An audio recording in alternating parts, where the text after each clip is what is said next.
Bom dia, seja bem-vindo ao Meu Doutor. Você já parou para pensar como está a rede de atendimento do câncer aqui no Distrito Federal?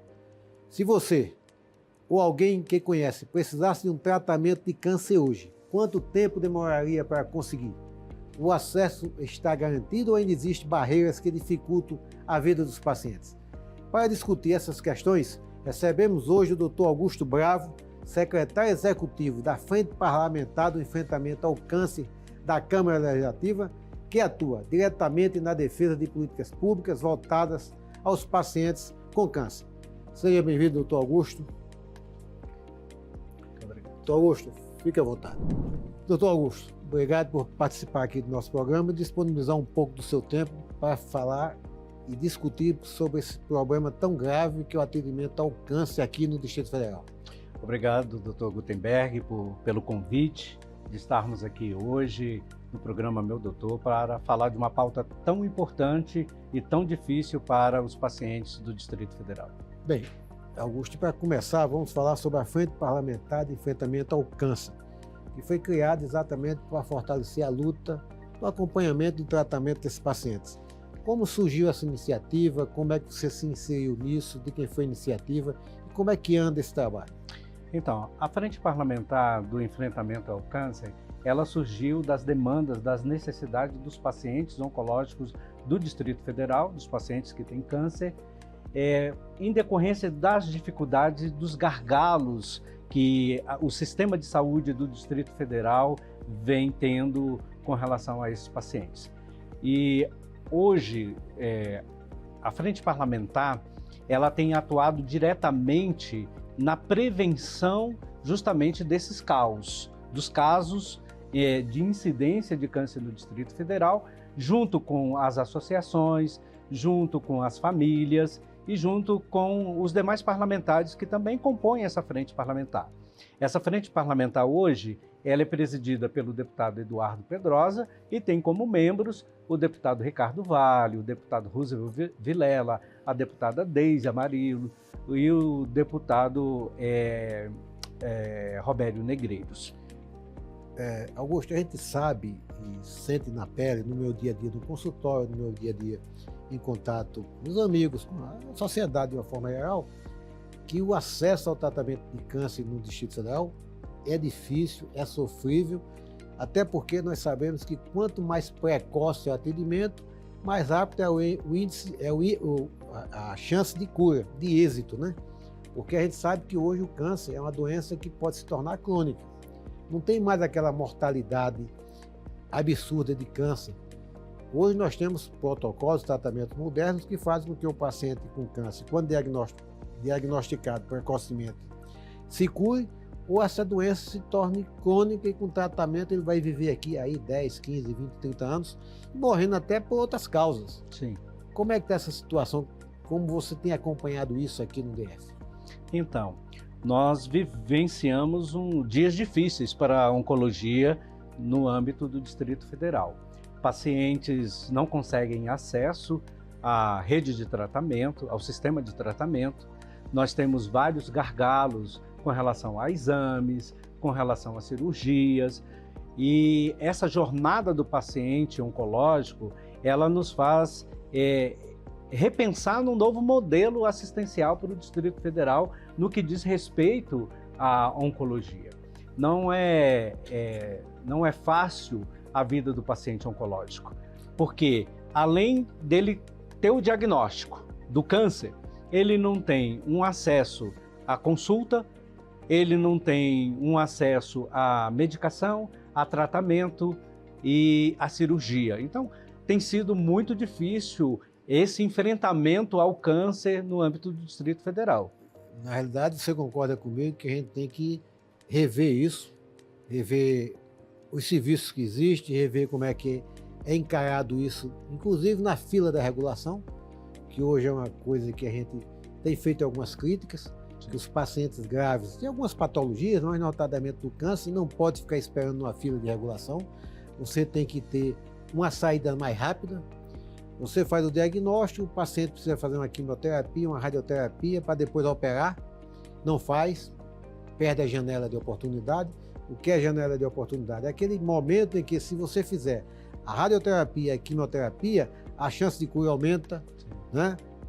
E perdeu aquela janela, você não pode, não precisa, não faz mais sentido fazer aquele tratamento, porque aquele tratamento não vai fazer êxito, não vai trazer, né, benefício nenhum. Aí parte para a segunda etapa, né? E às vezes a situação é a cirurgia para depois fazer a quimioterapia e a radioterapia, e essa cirurgia demora, né? Você pensa da mesma forma? Sim. Hoje, para o senhor ter uma ideia, a incidência para novos cânceres no Distrito Federal, para esse ano de 2025, ele está em torno de 11 mil novos casos de câncer no Distrito Federal.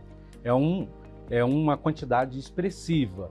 É importante frisar que parte desse número ele vem do entorno do Distrito Federal. Então você bota aí 20 a 25% vem de fora, o restante aqui do Distrito Federal. Então você hoje só tem apenas o Hospital de Base, que é um hospital de referência de alta complexidade, você tem o Hospital de Taguatinga, você tem o HUB e você tem o Hospital da Criança, que fazem esse trabalho de assistencial de alta complexidade. E eles não estão conseguindo Não dá conta da demanda, né? Tratar a demanda. São muitas demandas, porque você tem a consulta, primeiro, a questão do diagnóstico. Ele tem um diagnóstico, qual o hospital que ele vai procurar, qual o serviço que ele vai. Geralmente ele vai nesses hospitais referenciados. Perfeito. E tem que ir. Aí você tem a maior dificuldade depois para o paciente é o tempo de espera para essa primeira consulta, que ela está demorando em torno de 120 dias. Depois, quando ele retorna, ele precisa fazer os exames. Biópsia, exame de imagem, tudo isso demora mais aí... Até consolidar o exame. Consolidar o exame todo é mais 100 dias, 120 dias. Então, nós estamos falando aí do início do tratamento em torno de 6 meses a 8 meses. Esse câncer já evoluiu. Esse câncer, esse paciente, ele já tem uma dificuldade. Ainda tem um outro gargalo. É que se demorou muito esses exames, quando ele retorna, os exames perdeu a validade. Aí ele tem que fazer novos exames. Aí é onde entra a fila da regulação. Porque o que nós temos que pensar é que todos nós, se precisarmos da rede pública, nós temos que ir para a fila da regulação. O que é a fila da regulação? É uma fila onde todos que vão para o serviço público têm que constar nessa fila. E os pacientes não conseguem identificar essa fila, né, doutor? O que me deixa preocupado é que essa filosofia da regulação não leva em conta efetivamente a urgência, não só da doença, como do paciente. Porque a gente tem que diferenciar o paciente da doença. Eu tenho um paciente que tem uma patologia benigna, que sofre e tal, mas que não vai a óbito. Ou para ir a óbito tem que ser um troço, demorou bastante. O paciente de câncer não. Ele tem um câncer que não pode esperar, porque o desfecho é o óbito, é a morte. O câncer então, não espera. Tem que ter um tratamento diferenciado, pode até ter uma regulação, mas com fluxo diferente. Sim, é nisso que nós temos trabalhado. A discussão que nós vamos levar, inclusive, a nível nacional, pela experiência da Frente Parlamentar do Enfrentamento ao Câncer do DF, é a discussão do modelo de regulação nacional, especialmente para os pacientes oncológicos. O paciente com câncer, ele não pode ficar aguardando, justamente pela urgência e a emergência do caso que o caso requer, numa fila de regulação que ele mal sequer sabe qual o número da sua fila ali, aonde ele está naquela regulação. Então, a discussão que nós vamos levar a nível nacional é para mudar esse modelo.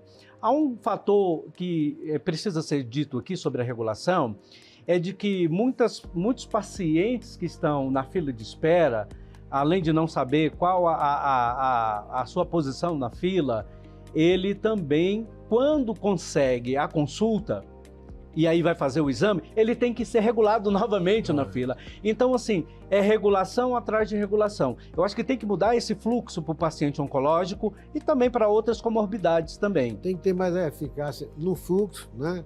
O próprio profissional ele pode fazer um encaminhamento direto, não precisa mandar para outro guichê, Sim. né? Literalmente outro guichê, né? E outra coisa, a própria captação desse paciente pela regulação tem que ser mais eficaz. Mais eficiente. Se trata o contato com o paciente de uma forma muito automática, né? Eu tenho que ligar 2, 3 vezes, o paciente não atendeu, eu não ligo mais, eu tenho aquele paciente na fila, ele deixa de existir, quando na realidade tem que haver persistência na busca do paciente, ou criar canais que o paciente possa fazer interlocução com a regulação. Sim. A busca ativa é algo que a gente tem trabalhado dentro da regulação para o paciente oncológico. O paciente com câncer, ele recebe uma ligação, como todos os demais, mas ele recebe uma ligação do complexo regulador. E muitas vezes aquele paciente que tem câncer, ele não atende o telefone por quê, Dr. Gutenberg? Não tem condições, está desidratado, está doente. Ele está doente naquele dia que ligaram, ele está doente, ele não consegue atender o telefone, ele está na pós-radioquimioterapia, ele não tem dinheiro para pagar a passagem. Exatamente. Às vezes ele morreu. Até o telefone não é dele, o telefone não é dele. É do vizinho. Então tem que ter todo um olhar especial com foco no resultado, com foco no benefício do paciente e não preocupado apenas com aquela questão formal. Ah, não, eu liguei, o paciente não atendeu, como se a culpa fosse do paciente. Né? Isso mesmo. É essa sensação que o paciente tem. A gente não pode penalizar mais ainda o doente. O paciente oncológico, ele tem que ter um tratamento diferenciado na rede pública de saúde. Quando ele está acometido do câncer, né? Ele já tem o diagnóstico do câncer, ele está fazendo a radioterapia, a quimioterapia, a imunidade dele está baixa, doutor. O senhor sabe disso. Perfeito. Ele não consegue, às vezes, andar, caminhar em casa. Imagina, às vezes, atender um telefone. Então, essa demanda da secretaria precisa ser melhor regulada, falando de regulação. Tem que ter um outro olhar. Tem que ter um outro olhar. Mas, Augusto, nossa conversa é muito interessante. Com certeza as pessoas que nos acompanham, que são portadores de câncer, que estão vivenciando isso que a gente está falando, ou que tem algum parente em casa com câncer, está interessado nessa nossa conversa e vamos encerrar chegamos ao final do nosso primeiro bloco e vamos retomar com essa conversa, porque tem muita informação para a gente dar e discutir aqui, que é um assunto de extrema importância. Você que nos assiste, não saia daí, nos aguarde que já voltamos. Bem, retornamos ao segundo bloco do nosso programa e como nós estávamos conversando, o doutor Augusto estava discorrendo aqui sobre a dificuldade do paciente com câncer ter acesso ao tratamento, ter acesso aos exames e ser, inclusive, encontrado pela regulação, né, Augusto? Sim. Uma dificuldade também que não deveria existir. Até para a secretaria, para o complexo regulador encontrar o paciente, há uma dificuldade nisso. Muito grande. Como se estivesse fazendo um favor, né? Não é favor. Eu acho que é uma obrigação da secretaria, do SUS, do sistema. Nós temos um sistema e profissionais muito capacitados no âmbito do Distrito Federal, mas nós precisamos higienizar essa fila da regulação para os pacientes com câncer. Não é admissível a regulação, o complexo regulador, ligar para o paciente e o outro familiar do outro lado atender e falar assim: o meu pai faleceu, a minha mãe faleceu. Então, há um descasamento muito grande entre o agendamento e o complexo regulador. E aí é o que nós estamos trabalhando perante a frente parlamentar para criar um sistema de navegação do paciente, que seja um aplicativo que ele vai saber quando ele entrar no sistema, o dia que ele entrar, quais são os dias da sua consulta, aonde ele tem que ir, quais os exames que ele tem que fazer, a sua cirurgia no tempo certo, porque a questão da cirurgia, Dr. Gutenberg, é um outro caos. Hoje nós temos 3.000 pacientes aguardando na fila de espera para a cirurgia. Nós temos, aguardando para a fila da primeira consulta, cerca de 700 pacientes. É muita gente aguardando. Perfeito. Agora, nós temos a figura do agente comunitário de saúde, né? Tudo bem que a gente tem os meios tecnológicos, digitais hoje à disposição, mas a figura do agente comunitário de saúde é fundamental. Se ele tem essa pauta na mão dele, ele vai com antecedência na casa do paciente, até para saber se esse paciente melhorou, piorou, ou eventualmente foi a óbito, Sim. ou se ele piorou e não pode ir à consulta, ao exame, à terapia, até mesmo a realizar a cirurgia, e ter essas informações primeiro, para agilizar, para não haver perda nem demora no tratamento, e também para agilizar a fila. Sim. E nós temos um déficit enorme de agentes comunitários de saúde, Augusto. Muito. A atenção primária, ela é muito importante para a jornada do paciente oncológico, porque ela não só vai fazer as ações preventivas, por exemplo, do câncer do colo de útero, câncer de mama, que são cânceres que podem ser totalmente tratáveis quando curáveis e tratáveis quando ele é diagnosticado precocemente. E aí nós temos a questão das vacinas, da imunização, do HPV, do herpes zoster. Nós precisamos falar sobre isso também. A atenção primária, os agentes, eles são essenciais nesse contexto. Agora, a secretaria, o poder público, não só tem que contratar esses agentes para fazer esse trabalho de prevenção e fazer prevenção, políticas públicas de conscientização, políticas públicas de educação, nas escolas, nas UPAs, nos hospitais, nas buscas ativas desses pacientes que têm alguma já incidência genética na família. E também, doutor Gutenberg, tem que contratar profissionais, tem que valorizar os profissionais que estão lá na ponta. Para o senhor ter uma ideia, a rede pública do Distrito Federal só conta com 36 médicos oncologistas. É muito pouco, mas também temos os melhores do Brasil. Mas Brasília tem hoje a maior concentração de médicos do país. Não falta especialista em Brasília, falta no serviço público. No serviço público. Falta compromisso do governo de melhorar as condições de trabalho, melhorar o padrão salarial e tornar novamente o serviço público atraente para o profissional médico, porque senão essa situação só vai piorar, né? E além de tudo isso que a gente conversou, a gente esqueceu de discutir uma coisa que é fundamental também, que é o aumento do custo quando o tratamento não é feito no momento adequado. Sim.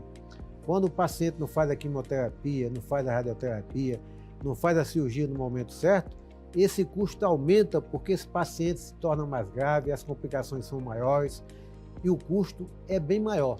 Muito maior. Nós estávamos discutindo justamente o custo da saúde no Brasil e o custo com relação ao tratamento de câncer na lei da Política Nacional do Câncer, que nós participamos a nível nacional, ali junto à Câmara Federal, junto ao Congresso. E uma das coisas que a gente observa a nível de saúde pública, especialmente para a oncologia, doutor Gutenberg, para o Brasil, na área da oncologia, nos últimos 2 anos, foram aportados mais quase 7 bilhões de reais. Aonde esses recursos foram aportados? 70% desses recursos foram aportados na atenção secundária e terciária, aonde o paciente já está fazendo tratamento, aonde o paciente precisa de cirurgia. Perfeito. E 30% apenas na atenção primária. Quando não se fez o dever de casa, o custo é exponencial. É elevadíssimo, então, isso aí. Se gasta muito na atenção secundária e terciária, porque a atenção primária, o que é a atenção primária? É aquele atendimento inicial, aquele atendimento que feito no momento certo, o paciente não complica, o paciente eventualmente não precisa da cirurgia, ou quando precisa da cirurgia, ela é curativa, ela tira todo o câncer, não precisa complementar com químio, não precisa complementar com radioterapia. Portanto, se peca no início e termina penalizando a população com um custo elevadíssimo. Né? E a população tem que ter noção disso e a gente exigir auditoria nessas coisas. Inclusive, como até a gente falando de frente parlamentar da saúde, frente parlamentar do apoio aos pacientes com câncer, é importante até se criasse alguma forma de punir, de se criar até uma multa para o gestor que deixa essas coisas acontecerem, né, Augusto? É assim, eu acho que penalizar o gestor. Eu disse no Congresso, no nosso Global Fórum Oncologia Distrito Federal, que os gestores da Secretaria de Saúde precisam enfrentar as filas como os pacientes enfrentam. As filas da regulação, as filas da cirurgia, ele precisa sair da sua cadeira e ir para a ponta para observar o que está acontecendo. Mas não só o gestor que está porque nós temos gestores em vários níveis. E o principal gestor é o chefe do executivo. né? Enquanto a penalização, a cobrança não vier de cima para baixo, porque se você for cobrar e punir do gestor que está lá embaixo na escala hierárquica, que não tem apoio, contingencia verbas para ele desenvolver os programas, não vai resolver o problema. A gente tem que ir lá na cabeça. Sim. Porque se a gente for lá na cabeça e punir a autoridade sanitária, quem é a autoridade sanitária? É o chefe do executivo e, eventualmente, o secretário de saúde. Porque se a punição não for na cabeça, não adianta ir lá descer a linha hierárquica, porque o gestor de médio e baixo escalão, esse é mais um sofredor, sofre tanto quanto os pacientes com falta de condições de trabalho, os recursos não são liberados na época certa e os programas não são executados. Tem que ter esse olhar também, que a cobrança maior tem que ser na cabeça. Eu estou usando essa expressão na cabeça porque quem manda é o chefe do executivo. Se ele não tiver esse olhar, esse compromisso, não adianta eu, gestor, estar cobrando se quem está em cima na cadeia hierárquica não atende o meu apelo e não tem essa sensibilidade. Eu acho que a sensibilidade ela passa por uma cadeia, desde o poder executivo, poder legislativo, poder judiciário, né? A Câmara Legislativa, por intermédio da Frente Parlamentar, tem feito essas cobranças e essas gestões de efetividade, de entrega, porque, ao final, o que o paciente quer? Ele quer que a secretaria ofereça para ele, e aí, no caso, os gestores, o governo, ofereça qualidade na saúde. E é o que a gente não tem assistido, não tem visto isso no âmbito do Distrito Federal. Outro problema também que só aumenta ao longo dos tempos pela ineficiência das políticas públicas é a questão da judicialização. A judicialização. Eu digo, doutor Gutenberg, que se há judicialização é porque há falha do poder público. Com certeza. Porque se você tem que procurar a justiça para buscar os seus direitos, alguém está falhando nisso. E no caso da judicialização para a saúde, especialmente para os pacientes oncológicos, ela aumentou consideravelmente. E a judicialização ela tem uma temática, desde a entrada para conseguir o seu tratamento, medicação, cirurgia. Os maiores gargalos de judicialização que nós temos no Distrito Federal com relação à oncologia é para a cirurgia e para o tratamento e para a compra de medicação. O paciente ele sofre duas frustrações. A primeira frustração que ele sofre é quando ele procura espontaneamente o tratamento na rede de saúde pública e não consegue.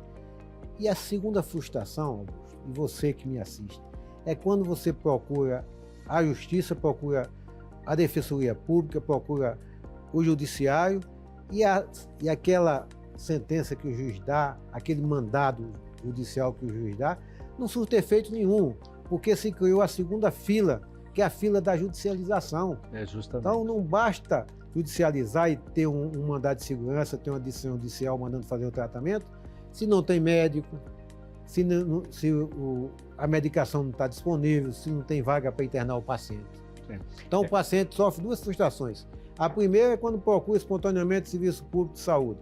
E a segunda, quando procura a justiça e a decisão da justiça é ineficaz. E os gestores não têm cumprido justamente por as decisões, principalmente, por exemplo, no caso de vaga de UTI, vaga nos hospitais, justamente porque as decisões são muitas. E aí você não tem médicos e nem UTIs e nem leitos para todos. Perfeito. A sempre decisão do juiz não faz que a coisa se materialize. Não faz. Mas chegamos ao final do nosso programa, mas mais um minutinho. Me conta aí da perspectiva da criação do Hospital Oncológico de Brasília. É assim. O Hospital do Câncer de Brasília. O Hospital do Câncer do Distrito Federal, agora para esse ano ainda, nós tivemos uma conversa, o deputado Eduardo Pedrosa, presidente da Frente, junto com o governador Ibanez, para que pudesse retomarmos a construção do Hospital Oncológico. E aí o Hospital Oncológico agora, estamos na tratativa dos projetos arquitetônicos de engenharia para sair do buraco. Essa esperança vai se materializar? Vai se tornar realidade? Olha, essa é a esperança não só da Frente Parlamentar, mas de todos os pacientes e da sociedade do Distrito Federal, de que o hospital saia do papel e se materialize, que se concretize. Perfeito, Augusto. Então fica aqui a nossa esperança de que o Hospital Oncológico de Brasília em pouco tempo se torne realidade. Chegamos ao final do nosso programa, gostaria de agradecer a sua presença aqui discutindo esse assunto tão importante. Gostaria também que você disponibilizasse aí um meio de contato para que as pessoas que precisem de encontro, você facilita aí essa abordagem e essa inserção no nosso sistema de saúde. Sim, nós estamos ali na Câmara Legislativa, no contato, quem quiser fazer o contato conosco, é no 3348-8203, pode também falar comigo pessoalmente, 99977-2221. Estamos atuando junto com todas as associações de pacientes de câncer do Distrito Federal e também ali por intermédio da Câmara Legislativa. Obrigado a você que nos assiste e contamos com você mais uma vez no próximo domingo aqui no Canal 6, na TV Brasil.